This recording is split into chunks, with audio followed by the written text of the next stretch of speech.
Okay, hello everybody. Have a nice evening. Nice to see you all, and thank you very much for joining this webinar, which is very important. And the topic is children with RMDs, how to deal with stigma and related challenges. And the reason why we're doing that webinar is that in Europe, and particularly in many Southern and Eastern European countries, RMDs are associated with the stigmatization of the child that affects the whole family. It is still very little known among the general public that children can be affected by RMDs at all.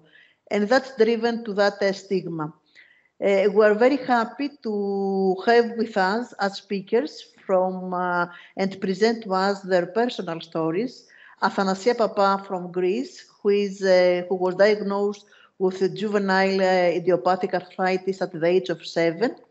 And her experience inspired her to write a fairy tale, My Friend Nyara, which won one of the best prizes fair awards of the EULAR PARE last conference 2022 in Brussels. And Athanasia Papa is the president of Hellenic League Against Rheumatism, and it's also a health visitor as a job. In addition, we have one very excellent couple, Rebecca and Richard Beasley from the United Kingdom, who are parents to a 10-year-old daughter with, again, juvenile idiopathic arthritis. And they were going to give us their perspective too. Rebecca and Richard Beasley also is from ENCA, the European Federation for Juvenile Idiopathic Arthritis. After that, we are going to have a very good lecture, informative lecture about with Andri Foka Haralambos from Cyprus, who is the president of CIPLOR, and who's going to present what her organization is doing to raise awareness about the problem among policymakers, governmental officials, and also raise awareness among the trained teachers and the wider public. Thank you very much all to be here as a speaker. And let's start with Athanasia Papa to tell us her story, and then we can continue. Athanasia, the floor is yours. Before that, you see the agenda. Some housekeeping. I forget to know that when you enter the webinar, you can have your microphone closed and mute yourself. And please turn off your camera if you think that you can ensure a better connection. And please feel free if you would like to ask a question to raise your hand or write it in the meeting chat. You will find the chat and the raise hand at the bottom of your Teams screen. Thank you very much. And again, Athanasia, the floor is yours. Thank you very much. Good afternoon to all. I'm very excited and proud of my friend Nyara for making this far. Thank you very much for this travel. Back in October 1987, when I was just 7 years old, life decided to grant me an unexpected and not at all welcome gift, an illness. Its name was juvenile idiopathic arthritis. 40 years later, I know it was a blessing. Excuse, a message, next please. Excuse, a message of life, a teacher, a muse. Next. Everything happened in slow motion. After all, this was also the shortest path for me to gain experience, understand the message, help myself, and maybe others who are on the same path as me. And yes, I have my dark mood moments when the pain visits me, but now I turn pain into creation through sharing. And I always have in mind the dialogues of temperance where Plato describes Socrates' teaching that one should not attempt to cure the eyes without the hand, nor the hand without the body, nor therefore attempt to cure the body without the soul, for the part can never be well if the whole is not well. In 2014, I decided to divorce my husband of 14 years at the time, due to his lack of understanding and support for what I was going through.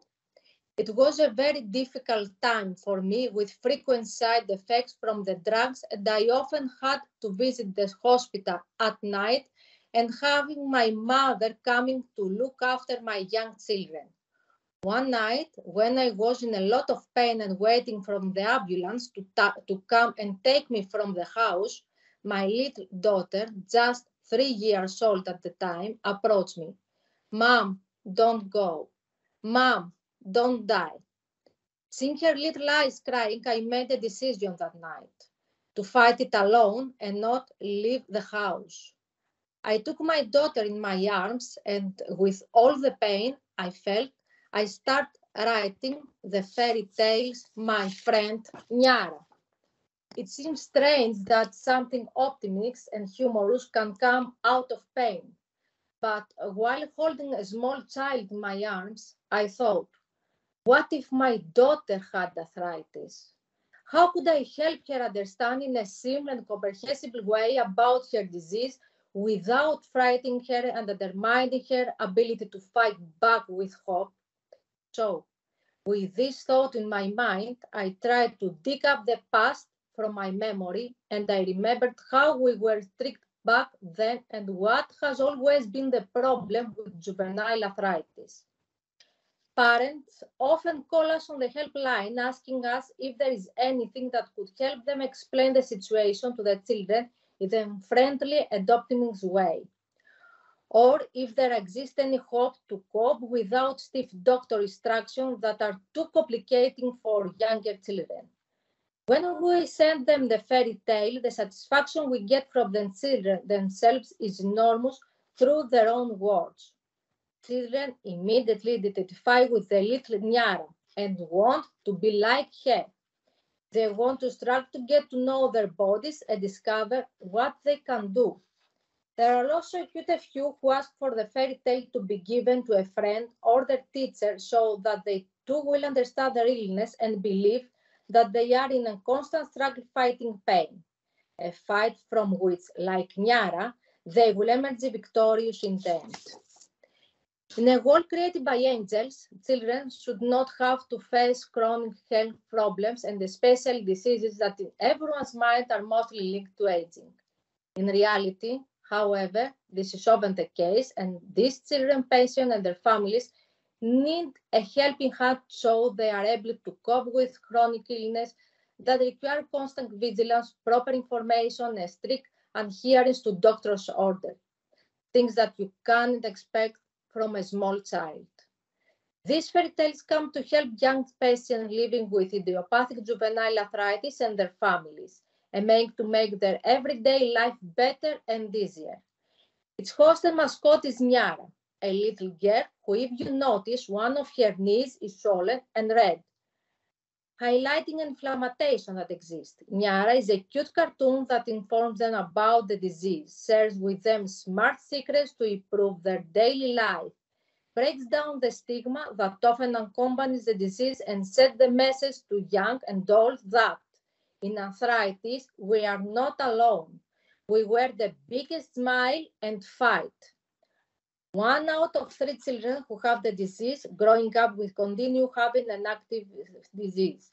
That is why it is very important to comply with the treatment in order to prevent the damage to the joint from progressing. The message we must send, therefore, to all Greek families and beyond is that children with juvenile idiopathic arthritis can live a normal life as long as they are diagnosed early and follow the doctor's advice. Informing both the family and the patient child about the disease plays an important role in the general management of the disease. Many times, discussing such an issue with children becomes difficult. Nyara helps the child to get informed in a friendlier and more relatable way. The fairy tale begins by describing the environment of the hospital, which in those years was anything but friendly. Nyara may be locked up in the hospital for days, but she doesn't lose her childness. Another topic I try to cover in the fairy tale is the importance of exercise. When I was a child, I really enjoyed ballet, but was it the right exercise, especially when the joints are all flare up? Thanks. No one had explained to us what exercise we are allowed or not to do. Even today, gym teachers in school do not know what to do and how to deal with these children. As a result, children with juvenile arthritis do not exercise. On the rare occasion they do, they push themselves to strengthen their joint in order to avoid being bullied by their classmates and even the teacher themselves, who often characterize them as lazy. So Nyara, after trying ballet classes and realizing that she cannot cope, doesn't give up on exercise, but finds a way out in swimming, pink bathing suit, pink cap dressing up. As a little mermaid, she slowly builds her body up. Through humor, the fairy tale also addresses the mother's concern, who is constantly presented anxious with frequent visits to the doctors and many questions.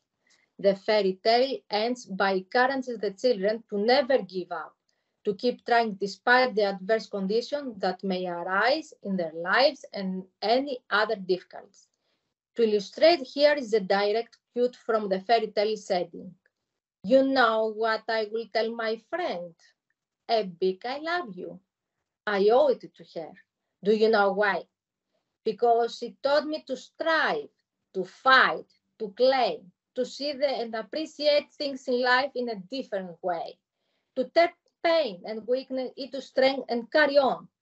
Do you know what this is called? Heroism. And you, all who learn to grow up with Nyara, know that you may be the lead heroes of today, but you will be the big heroes of tomorrow. We cut life, make tricks, pranks, and play lots of games, and keep going, keep going, keep going. Life holds many surprises for everyone. Be ready to taste them all. What I want children to get out with is that we should never, ever give up. If there was one thing that was always strong within me back then, it is that it never crossed my mind that I couldn't make it. The most important thing, however, is the people I had by my side and their unwavering support. All these important people in my life to whom I owe a big thank you. Today I have achieved much more than I thought. When we read the fairy tale at the end, we ask the children if they think that Nyara is among them. When I saw them myself, they all come and hug me with a big smile. The goal was achieved. If we have so much power to cure an autoimmune disease, imagine how much power we have to work miracles on ourselves. Thank you very much.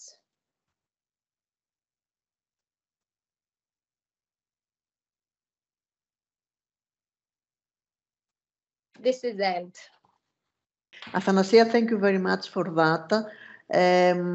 I have two questions, but I would like to have another lecture again from Rebecca, and then ask them the same question to both of them. Can I do that, Birte? Absolutely. Okay. Okay. Thank you very much. Do everybody has any question to Athanasia, or shall we go on with Rebecca's story?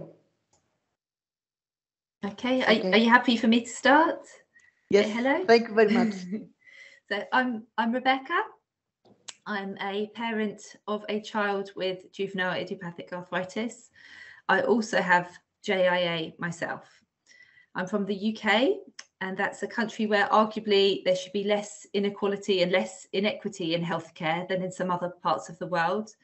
A country where on the face of it, there's a better understanding of disability, of illness, and better accessibility to healthcare and other areas of life, such as leisure and education.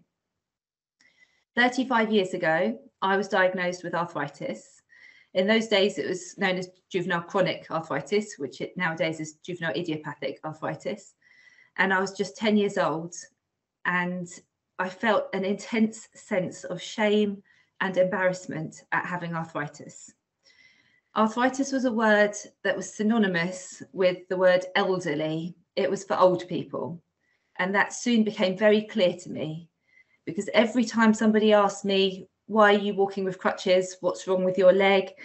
As soon as I mentioned the word arthritis, I knew what their response would be. And every time they would say, oh, I thought it was only old people that got that. So I ended up becoming so ashamed and embarrassed of having this old person's condition that as soon as I didn't need my crutches any longer, after a few years, my arthritis calmed down and I was able to learn to walk again without crutches. And I started to live a double life, and I was pretending there was nothing wrong.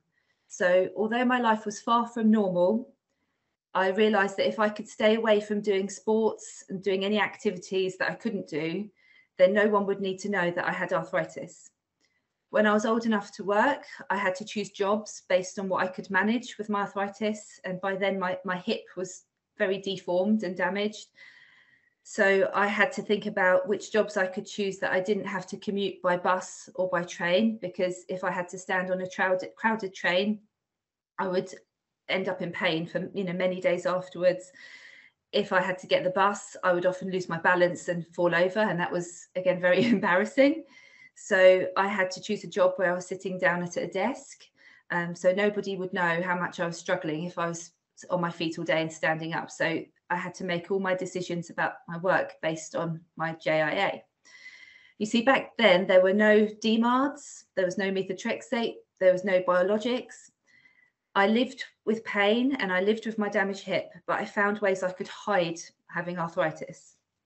I tried my best to show I wasn't limping when I was walking. I really tried to hide it. And I just wanted to avoid having those awkward, embarrassing questions about having arthritis.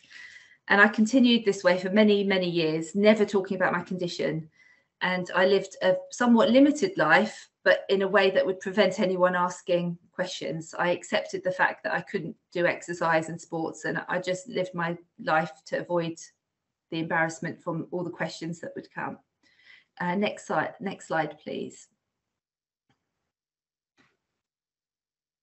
It was only when my daughter, Trinity, was diagnosed with JEA at the age of 2 years old that I realized how wrong I had been to hide my condition. Suddenly, I saw that what I had lived through as a child and into adulthood, I saw it in a whole new light. What had my 2-year-old done to deserve this? Nothing. Had she done anything to be ashamed of? Of course not. Should she be embarrassed about having arthritis? Most definitely not. My eyes were suddenly open to the stigma, the shame and embarrassment that surrounded me in my childhood was not my problem. It should never have been my problem. It was a problem that had been created by society through the lack of awareness and understanding about arthritis. I realised that the longer we keep quiet and stay ashamed of having arthritis, the more of a self-fulfilling, self-perpetuating situation it will become. The next generation and the one after would have to face the same stigma that I faced. So I resolved there and then that things would be different for my daughter. We would educate others. I would speak up about arthritis affecting people of all ages, yes, even 2-year-olds. I would tell others about the variability of the condition, how one day everything can be fine and the next someone may be barely able to move at all. No, my daughter would not grow up with the same stigma and shame that I grew up with. In our family, we consider ourselves to be fortunate that my daughter's JEA was diagnosed relatively quickly. We feel lucky to have a superb rheumatologist looking after her, so she ensures that her arthritis is well controlled as it can be, and the medication overall is working well for her. There are ups and downs, there are better days and worse days, and the side effects to deal with, but from a clinical point of view, she's doing well. And what about life at school? We all know that children spend a huge amount of time at school. And again, we feel fortunate that my daughter goes to an absolutely amazing school.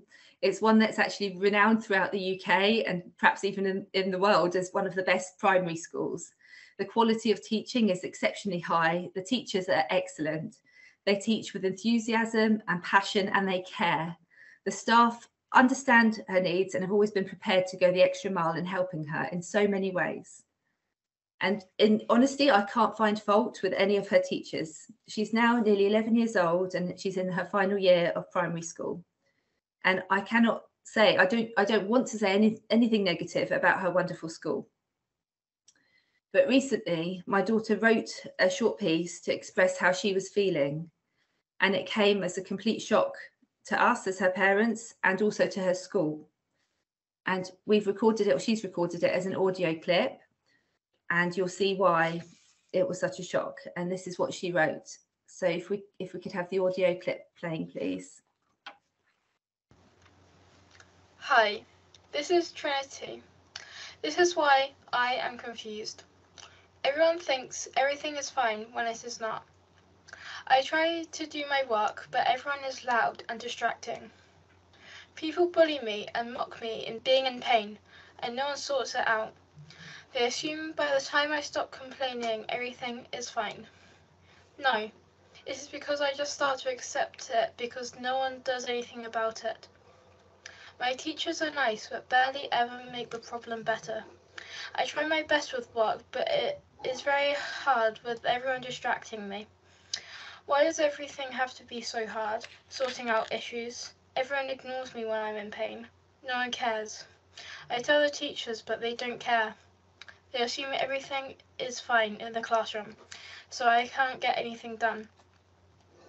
I struggle to look at words because it hurts my eyes. I struggle to read because of this. It's not my fault, but the teachers never listen nor care when I tell them. Sometimes my hands hurt, but I can't just not do the work. I instead have to write and suffer the pain it causes me. I like to learn and do the work I am set in class, but some days I am away because of hospital, and it is very hard to catch up. I also enjoy PE, but some days I can't join in. Sometimes it's a different teacher and they don't understand that 1 minute I can be having fun and be fine, but I know my limit, and I know that if I do any more, then I will be in much worse pain the next day. Sometimes they don't believe me though, and try to force me to join in, which feels worse than torture. I also feel my limit is lower than everyone else, because some days I can feel fine and join in, but my classmates say, "Oh no, you don't have to join in, you don't want to hurt yourself." Then I explain to them that I'm okay that day, then they accuse me of faking it. Sometimes my classmates make me sit out, so I tell the teacher, but they seem to be on everyone else's side. But I know that if I sit down too long, then it will hurt my legs, not being able to have a movement break. This is also an issue inside the classroom. I ask if I can stretch my legs, but the teacher says no. Everything is hard. It hurts to walk, to brush my teeth. It's so tiring. Everything is so tiring. So as you've heard, we have a child here who's not only battling with having a lifelong condition for which there is no cure, along with the uncertainty and variability of that condition, but we also have a child who's also battling with their mental health, feeling the burden of dealing with a world that doesn't understand, that accuses her of faking it on the good days and ignoring her pain on the bad days. So the stigma is real, the stigma still exists, and we need to do more. We need to do better. Our job of raising awareness, of reducing the stigma, of supporting our children with the condition and with their mental health has barely begun. If this, Trinity's case, is the very best scenario, the best teachers, the best school, the best doctors, and we still have a child who's feeling this way, then how much worse is it for the other children with JAA, those who are not supported so well by their schools or doctors or communities? Because there are a lot of them out there. Schools that don't give permission for children to wear the right supportive footwear that their doctors have recommended because those shoes aren't part of the school uniform. Schools that are threatening and penalising parents with fines for low attendance at school when their child is at hospital appointments. And how does it feel for a child with JAA to be the only one who year after year never gets the attendance award because they have no choice but to miss school when they're unwell or at medical appointments? And what about the trauma and distress that's caused to a child who's in pain and being forced to do PE? just because the physical education teacher has seen them running around on the playground the week before. These children are innocent. They are not faking it. They are wishing more than anything they didn't have JAA. But the comments, the whispers, the accusations of faking it still happen. They happen to me, they happen to my daughter, and they happen to many other children with JAA. It's because the world doesn't understand that the stigma still exists. If we can have the next slide. As Rebecca said, things hadn't changed in over 30 years. We had to make a difference. We had to create some solutions. In recent years, we've been working with parents, young people, children, teachers, researchers and clinicians to develop resources that would help them living with JAA, and also specifically for children in school. There are a few of our many resources shown here on the slide. Many are available through our website. We have other resources that we've made available to clinicians, teachers and parents as well when they ask for specific help in specific situations when they're struggling. I won't go into the detail of everything that's here because you can look these up. We're very happy to share them. But a very quick overview. On the left here, you have our school toolkit. And inside there is everything to help schools to confidently support children and young people with juvenile arthritis, as well as awareness raising resources to help them spot the signs and symptoms of JAA. They include presentations and training resources for staff. Our My JAA booklet is full of top tips, ideas of how schools can support children with arthritis. We have a single at a glance page, a fact sheet that has lots of ideas and suggestions for people who can't read the whole booklet, but it gives you a handout that you can take to the school to help your teachers understand what you're going through and how they can help. Simple, quick solutions, little things that can make a really big difference.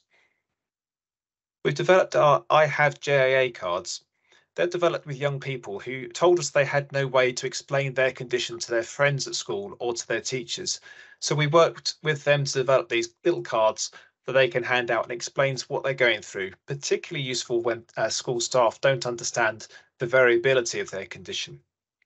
We've got storybooks, Kippo for younger children and Pegleg for older children and teenagers, that explains what JAA is and some of the things they can expect.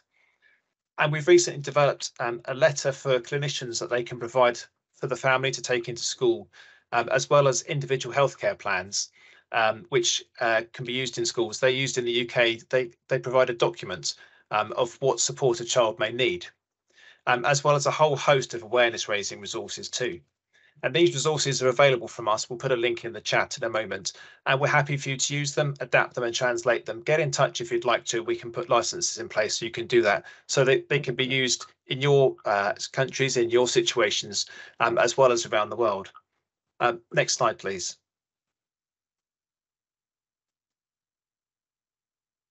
Great, thank you. Because together we need to break the stigma. We need to bring up a generation of children and young people who can be proud of who they are, regardless of their arthritis. Thank you. Thank you very much, Rebecca and Richard. I have two questions. Can you write the link of your site, of your website to the chat, because they would like to take it as a copy and to find all that material? And there is also a comment from Debbie that says it's the same for her daughter. They have both juvenile idiopathic arthritis, and the stigma is still there. They also believe, also Debbie, and that only that year, last year, NRAS has the first ever awareness week about the disease of the juvenile arthritis in the UK, and I think that they were trying to show how each day is different from the other and try to break down the stigma, and we hope that they are going to continue. The same happens also in Greece, okay? This is very important.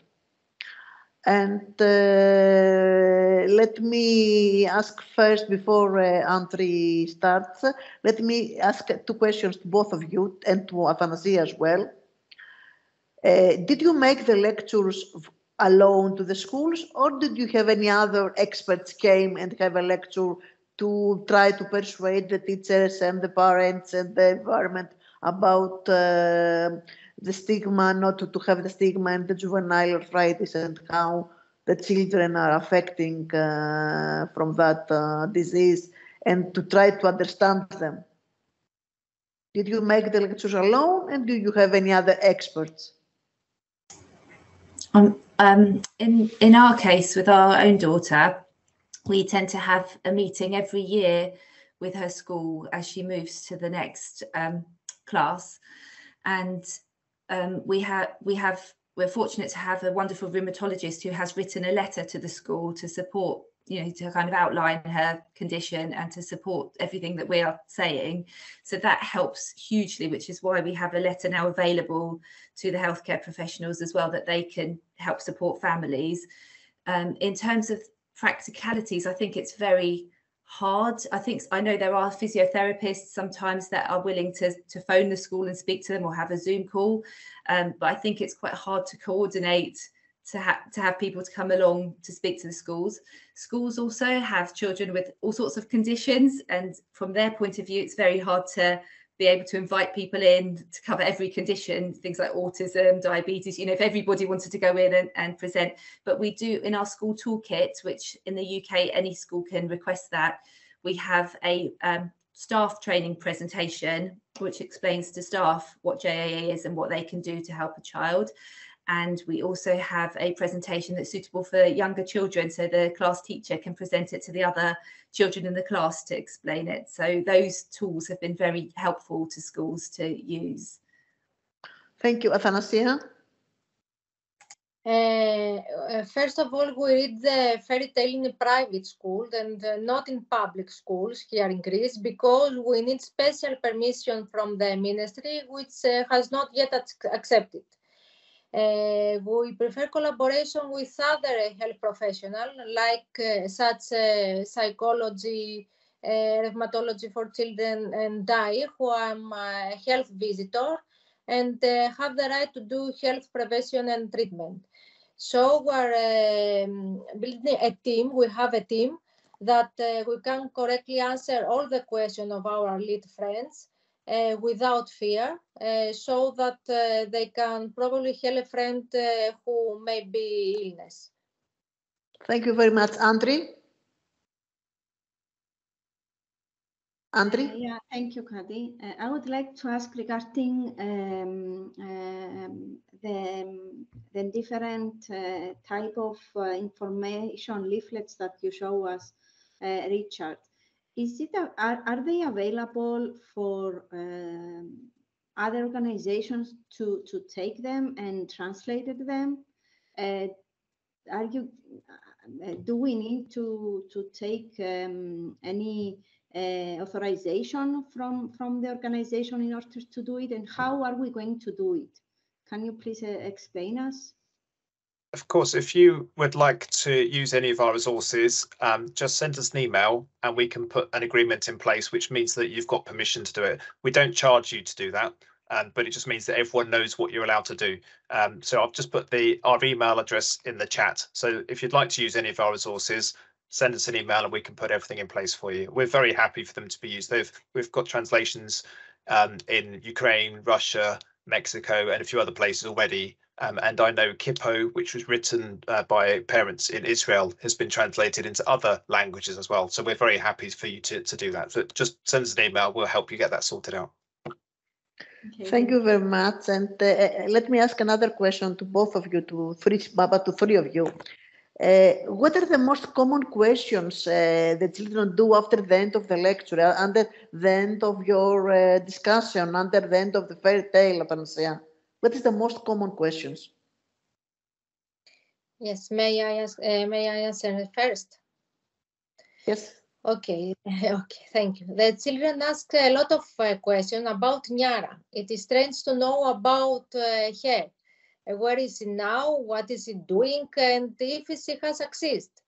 After this question, children remember a grandmother or a grandfather who had pain in their back and legs, and kept saying, "Oh, my child, my arthritis," my grandparent. But in the end, they died. So they ask if it is the same, and if a friend of theirs has this, if he will die too. It's very serious, this. That is where the whole team of health professional needs to explain, because it's more difficult, this answer. Okay, thank you. What about you, Richard and Rebecca? So if I understood the question correctly, is what questions children ask us from having JAA? Yes. Okay, Yes. so I'll just give an example. Something happened this morning when I took my daughter to school. She still wears a mask at school to protect not just from COVID, but we've realised it helps her stay well from all other, coughs and colds and everything that goes around schools. So she has decided she wants to keep wearing a mask to school. And one of the little boys in her class, he saw me as I dropped her off, and he said, "Oh, Trinity, why do you wear a mask?" And so it was a chance for us to explain to him about her JAA and the medication she's on and how it suppresses her immune system. And I'm going to ask Richard, actually, we've got a really good video, which we had permission from Arthritis Kids South Africa to make suitable for UK audience. And that explains for younger, not just younger children, but for anyone, explains autoimmunity in a really good way. So that's a great kind of video, just a couple of minutes long to show people. But I explained to this little boy, I said, it helps her stay well. And I explained about her arthritis. And I explained about how she has to have injections every single week. And him and the other children, her kind of classmates, when I said, "Oh, she's had about 300 injections in her life," and their jaw was like, they were amazed by that. So I said, she's very brave and she's amazing, and so we try to make it into positives and answer their questions and explain. So I think sometimes children do have questions. For a while, my daughter was in a wheelchair, and it's often younger children that stare and they want to know. And I'm okay with that. If people ask, it's okay to kind of explain. It's more the people that don't understand. It's almost worse when she's not in a wheelchair, because then it's an invisible illness and people can't understand why you need to sit down on the train, or you need to park closer to where you're going. It's often harder the times when things look as if they're fine, and actually there's so much that goes on behind the scenes. It's hard to explain to people that yes, she's happy and smiling and looks well, but at the weekends when she has her injection, she's leaning over the bin being sick every weekend. It's those things they don't see, so they don't understand. And I think it's up to us as parents and organisations and everything we do to help people understand the full picture of what goes on, and to help support our children to make life better for them. Okay, thank you very much. And let's give the floor to Andrew to tell us how they advocate and how they react and how they work for the children with RMDs to their governmental authorities, and not only. Although we have a very, very good comments and questions, and mainly comments in our chat. Please read the chat. Andrew, the floor is yours. Thank you, Kadi. I just before I go ahead with my presentation, I just wanted to congratulate the three of them, because they really give the whole idea that we wanted to share with everybody, and for me is very good pathway in order to give my lecture due to all of these things that they described before. So please, can we go to the next slide? So my content is about the history of advocacy in Cyprus League for people with rheumatism, how we built that we start the advocacy for children with RMDs generally, and how we continue our doing, and what we will do, what are going to be our next steps. Next slide, please. So Cyprus League of people with rheumatism used to be the Cyprus League against rheumatism. And the last 3 years, we make a rebrand, and we wanted to give a more positive icon for the people with rheumatism. So we changed our name.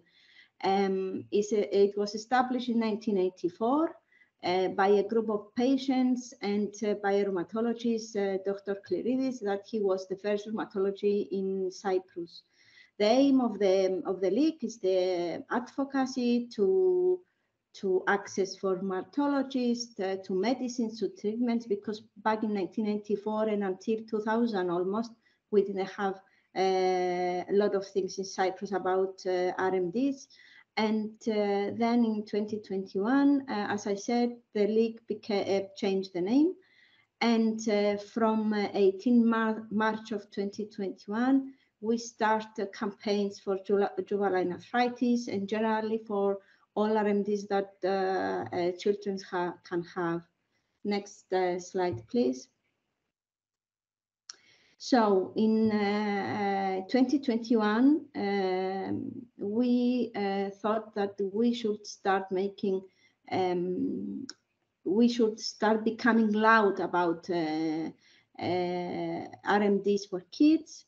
So we make a campaign, and it was under the auspice of the Minister of Cyprus for children, for schools. And then we have we make campaigns, and the campaign goals were to raise awareness about juvenile arthritis, and to make a fundraise about a park that we wanted to establish, to make an outdoor exercise park for children with RMDs.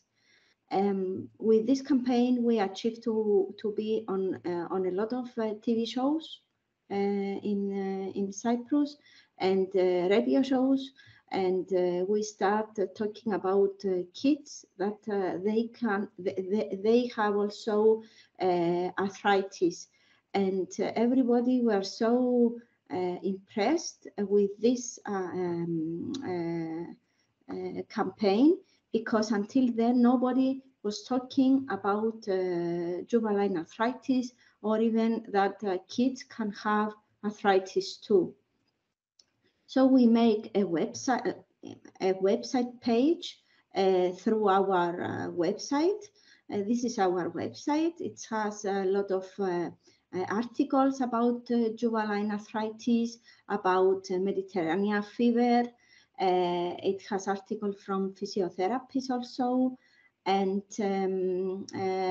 it's giving a lot of information to everybody that they want to learn something more about the children RMDs.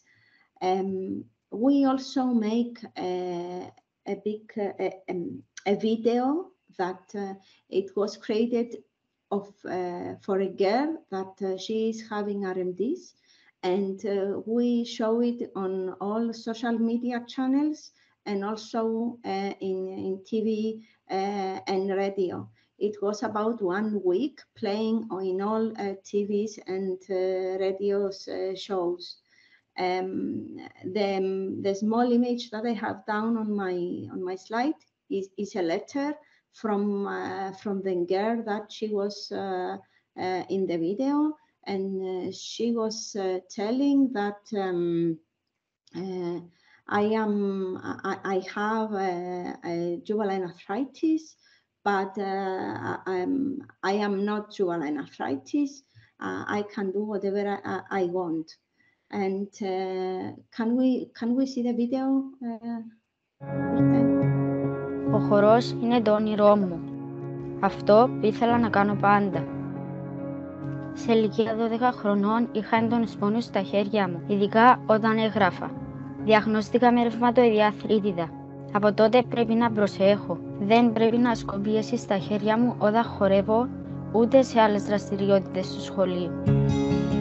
Δεν το βάζω κάτω, μην το βάλεις ούτε και εσύ. Μην παραιτήσεις από τα όνειρά σου, γιατί η ζωή είναι όμορφη.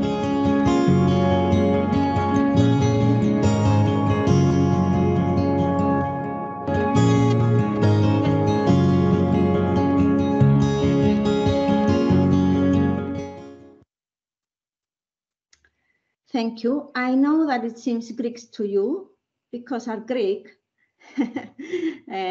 So the girl was talking about her condition, that sometimes she feels pain and she cannot dance, that the dance is her passion, but nothing can stop her from dancing, and that she has to change something in her life in order to be able to dance, and that she will never give up, and nobody should give up from their dreams.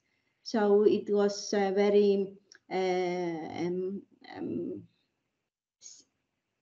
cinematic, let's say, video that touched everybody's heart, and it was a really very good start for our organization to start working for children. Next slide, please.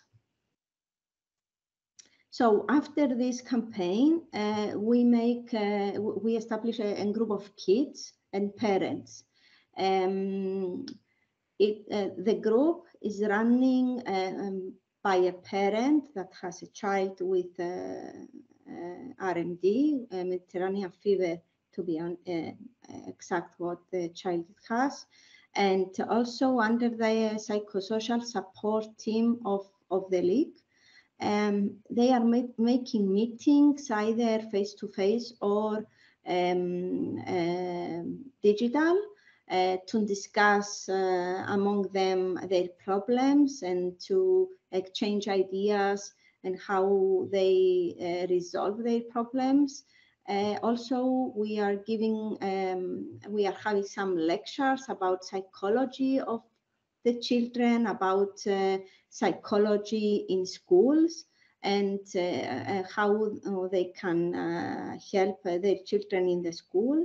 This group is having also a lot of exchanging of problems, and they try to find solutions. And so from this group, we are getting the things that they need. So then they are coming, the leader is coming in the organization and is telling us what are the needs of the parents and of the kids in order to be to do something, to act as an organization. In 2023, which means this year, the group will have the PET program, and it will be only for members. The PET program is the Parent Effectiveness Training that helps parents to have a better understanding of the needs of the kids, and it's gonna be only for members in order to concentrate on the needs of the kids with RMDs, because the PET program usually is for all the parents, and we try to make this only for our members in order to concentrate to the needs of the kids with RMDs. Next slide, please. So in 18 March of 2022, we make an awareness campaign in TV, radio, social media, etc. And we also make a fashion show for fundraising. And the participation was of adult models, children models, and children with RMDs, and it was a fantastic show.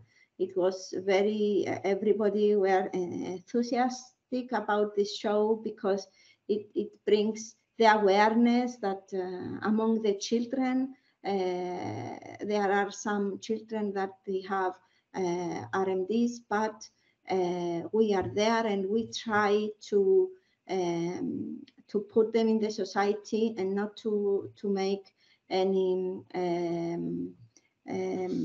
how we call it, sorry, and to put them all together to be socially included, all the kids together.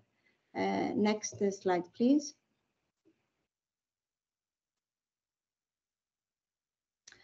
So in 2022, out of the group of parents and kids, we found out that in schools it's a lot of stigma and sometimes bullying for the kids that are having RMDs, because as the previous speaker said, nobody can understand that one day a child is very healthy and can do whatever he wants. He or she can ride or run or doing gymnastics, and the next day is not well and cannot do anything. They cannot understand in the schools that children needs a laptop, for example, to write down instead of a pen or a pencil. And they cannot understand why the kid is complaining about pain in their hands and wrist, and nobody can help, and nobody is willing to change anything in the schools. And this is not only for children with RMDs or juvenile arthritis in Cyprus. This is for all children with disabilities. And this problem is something that all the organizations in Cyprus are trying for many, many years to change it, but it's too difficult. So we define the problems that even children with RMDs have the same issues that other children with disabilities, and we send a letter on the Minister of Education in order to ask him for a meeting. Next slide, please.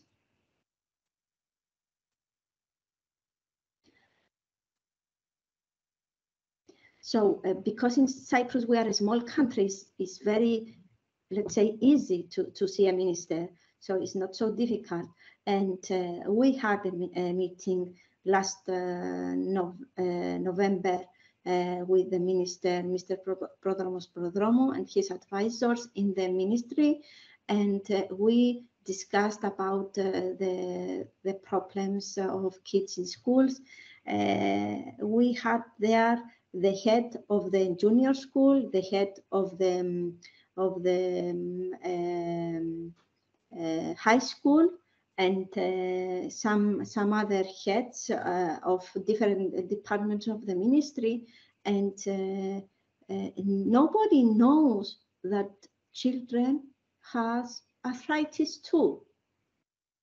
And for me, it was very disappointed, this issue, that nobody knows that children can get arthritis too.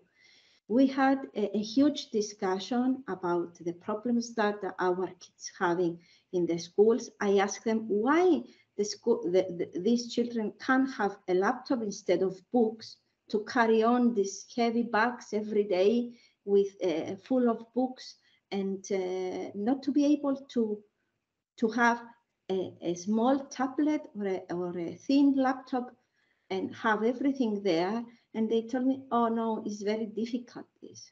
And I asked them why? Because we don't want students not to have books and lose their touch and their and lose the feeling of the book, and to have books. And I told them, if they want to have book, they can take a fairy tale in their home and read a book. Why not to have something easy for the kids? And they asked me, oh, it's very difficult to change this. And I asked them, no, it's not difficult, because my son has another disability and he has the laptop in the school, and it's not difficult to change it. And we asked them to have an education program in all junior schools of Cyprus for the teachers in order to educate them, inform them what is the arthritis for children, what is doing to the kids, how the kids are feeling in the school, what are the barriers in the school, what they can improve in order to be able all the kids to be in group with the other kids and not to have the stigmatized and the bullying in the schools. And they answer me that this is at the moment it's very difficult to do it. And I ask them, because every year in the governmental schools in Cyprus, they have 2 days of the Teachers' Day, that they make a lot of lectures and so on. And I ask them why not to put them on that day, to make a lecture to all teachers about juvenile arthritis. And they answer me, we can think about it next year in 2023. And they accept to have information materials in the schools for all the children, for all the teachers to be more informed. And we ask them to give to the teachers our contacts, in order, if they have a kid with arthritis in their class, to contact with us to give them more information, and they accept this thing also. So now we are on the process of giving them the materials. That's why I asked also before if we can have materials from you from your organization. So I am feeling that we make small steps, but we will achieve big things. So next slide, please. So the next steps, because we have discussed it also on that meeting, is to give the fairy tale of Athanasia of Nyara to be in all junior schools, libraries, and to be able to share it in all classes. In addition, we will make 2 information leaflets to join the fairy tale, one for the teachers and one for the students. And to be one of the choices, we will try and we will advocate to be one of the choices in schools program for teaching it in their classes, because in government schools in Cyprus, in junior schools, they have to study a lot of fairy tales and to present them in the classes by sometimes by the writer and sometimes by the teachers. So we are trying to sell it, let's say, to the teachers to teach it in the classes. This is not very easy, but it's not too hard to do it. If we manage to find teachers that are willing, because it's sometimes it's out of the power of the teachers, they will do it, and I am very optimistic about this. And the other one is to establish, as I said before, 2 lectures per year in the 2 big cities in Cyprus for teachers and parents with juvenile arthritis. Next slide, please. So we have,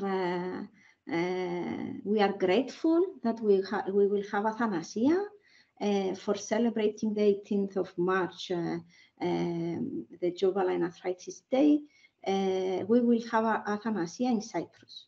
So it will travel Athanasia to us some days before the 18th of March. And we will have her to present the fairy tale to a big event in the metropolis Tamasu, that is an area in Nicosia, and we will have Athanasia and to talk about the fairy tale. Then we will have a speech from the leader of the group of parents and kids, and we will have at the end children's cyclists to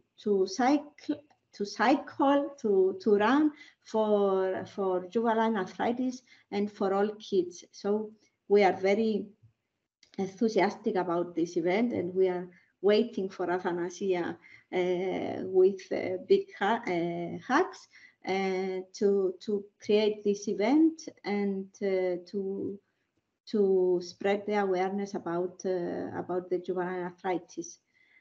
And I think I finished. Next slide, please. Yeah, I finished. Thank you very much. Thank you very much, Adri. It's a very interesting presentation. And I have one question, very big question. In Cyprus, do you have only to have the approval of the Ministry of Health, or do we have to have the approval also of the Ministry of Education? Because here in Greece, we have to take the approval of health, and we can take it easily, but we cannot have the approval of the Ministry of Education to go to the schools. And this is the problem. In Cyprus, it's only from the Ministry of Education that we need permission. And we used to have access to the junior schools, because we had back in 2018, I think, we had a program about recycling cups, and we visited a lot of schools in Cyprus, more than 100 schools, and we talk about general rheumatoid arthritis and general all RMDs, but we talk to the kids and to the teachers that they were there, but we didn't focus on the kids and what are the barriers and the problems that kids have in the school. And it was easy to do it because we combine the recycle of cups and the information. So we combine the environment and the health. And we had easily access, but now we are asking something more, and okay, we are finding some resistance, but I think at the end we will achieve it. Okay, thank you very much. It's almost 5 minutes past 6. We have overpassed our time. Do you have, I read the great comments in our chat. Thank you very much for all of you and your thoughts and your comments for our webinar. Does anyone has any question? Because if not, I have to summarize and end the webinar, because we have we're too busy and we have other meetings as well. Do we have any comments, or do we have any questions to the speakers? No.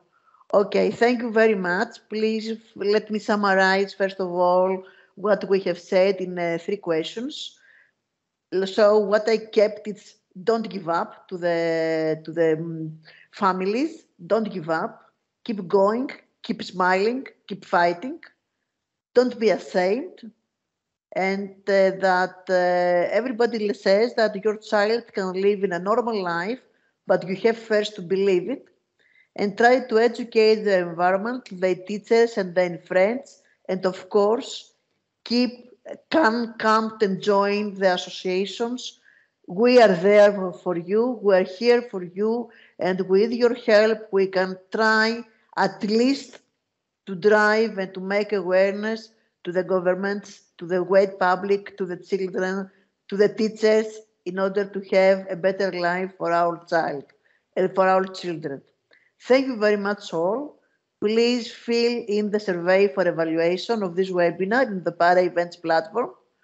Let me again say that the recording of the webinar will also be available in the platform soon.